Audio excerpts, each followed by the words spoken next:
Hey, what is up guys, it's Cody. In this video I'm going to be going over my updated Stamina Templar PvP setup for the Clockwork City Patch. Let's jump into the sets. We're running 2-piece Blood Spawn, 5 Ravaging on the front bar, and 5 Bone Pirate. I find these sets to synergize really well. We're getting some sustain from Bone Pirate and damage from Bone Pirate. We're getting damage from Ravaging, and we're getting tankability and sustain from Blood Spawn. They're all great sets put together. I'm running all in pen.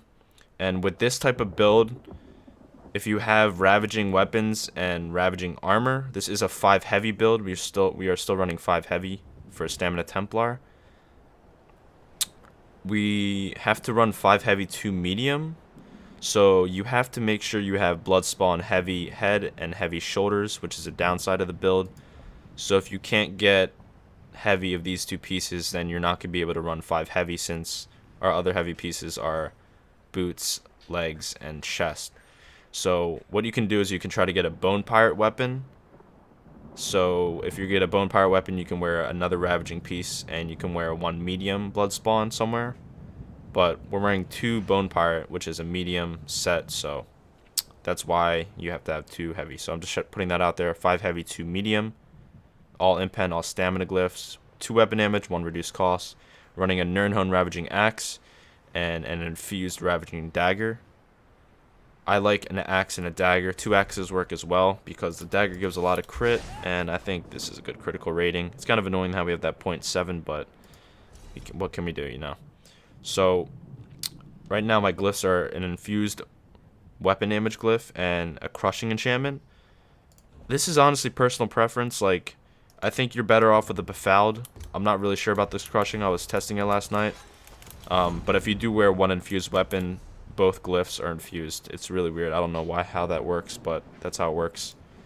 This is our stats. We're running Warrior, we're Red Guard, and we're running Dubious Camera Throne. We have 38k stam, and we get up to like 4,700 weapon damage, which is crazy. But the stats are really nice.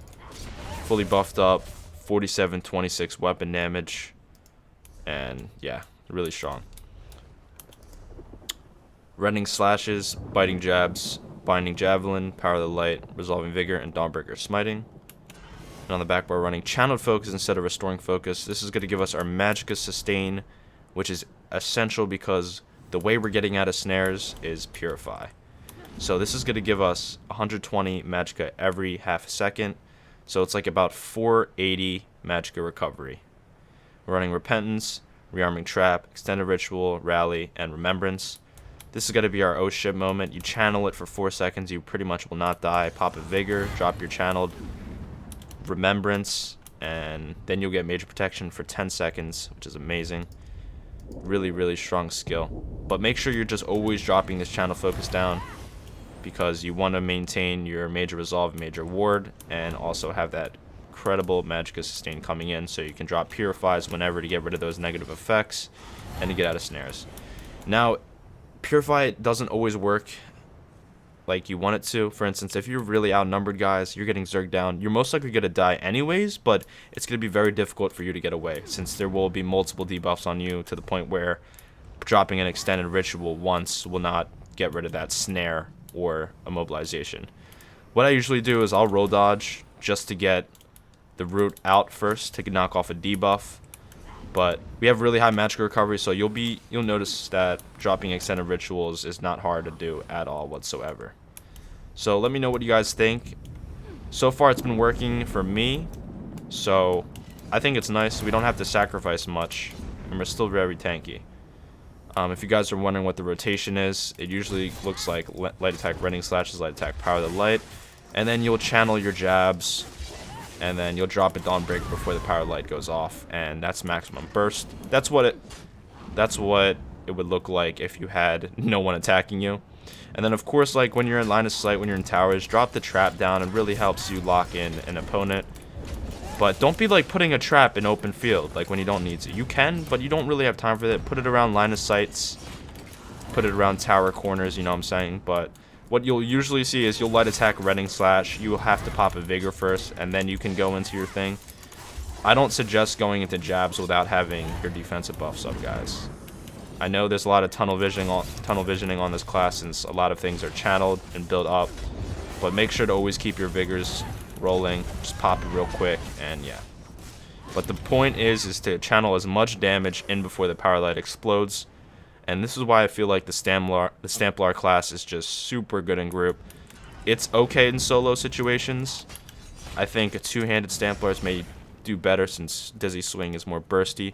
But I don't like playing Dizzy Swing builds on anything but Stam Warden, since Stam Warden does it the best. And like, if I'm gonna play a different class, like, I don't want it to feel the same, you know? That's why I'm playing dual wield Templar instead. But let's jump into the CP, guys. Enough talking. I'll probably do a separate video of how to play Templar. We have 61 Warlord, 37 Mooncalf, 37 Tenacity, 61 Tumbling, 34 Shadow Ward. You guys always ask me, why do I have reduced block cost on classes that I don't have Sword and Board on? Which is a downside of the class. We don't have Sword and Board, but it's supposed to be like a Berserker class. Like, you don't need to be... You're tanky, but like, it's just better to play dual wield. It feels more like Templar-ish. Why do I put points into that? There's going to be points where I choose to tap block things, like a Crystal Frag, a Dizzy Swing, or when I CC break, I'll tap before I dodge roll. Like, it can really help you survive, and that's why I put some points there.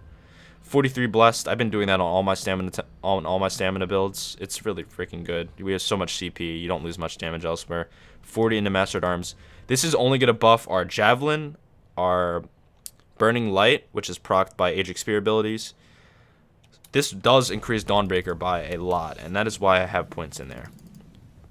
The rest of our points are going to be scattered in Thaumaturge, Precise Strikes, and Mighty. This is going to buff our jabs. This is going to buff all our critical damage and heals. This is going to buff all our damage, and this is going to buff our damage as well.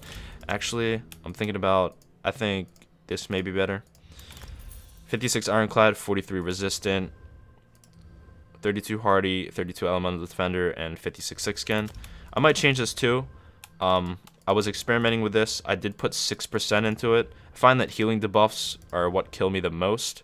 We do have Purify, but I did see a jump in healing when I changed this from 3 to 6% when I was testing on my Sam Warden, so I do run that.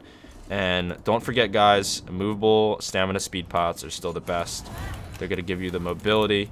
But yeah, this class can pump out incredible single target damage, as you saw, 4.7k weapon damage. When everything's fully buffed, you really shred through tanks. It's great to have in group. Your stamina will be even better in group, since repentances will be more likely to come. And like I said, I think you should run a weapon damage glyph on this one, and make sure your Nirnhone is in this offhanded weapon, because if you put a Nirnhone here, you will literally get no value, like, at all. Like, put your Nirnhone weapon in the left slot and infuse in the right. You can go double axes if you'd like, but I like one dagger, one axe right now. I'm running this Crushing Enchantment. I mean, it's nice, it'll buff my damage, but I honestly think the Befouled or Oblivion Enchant's better, since they proc so much more, and it's just free DPS. But yep, that's my updated Salmon Templar build, guys. Let me know what you guys think, and I will see you guys in the next build video.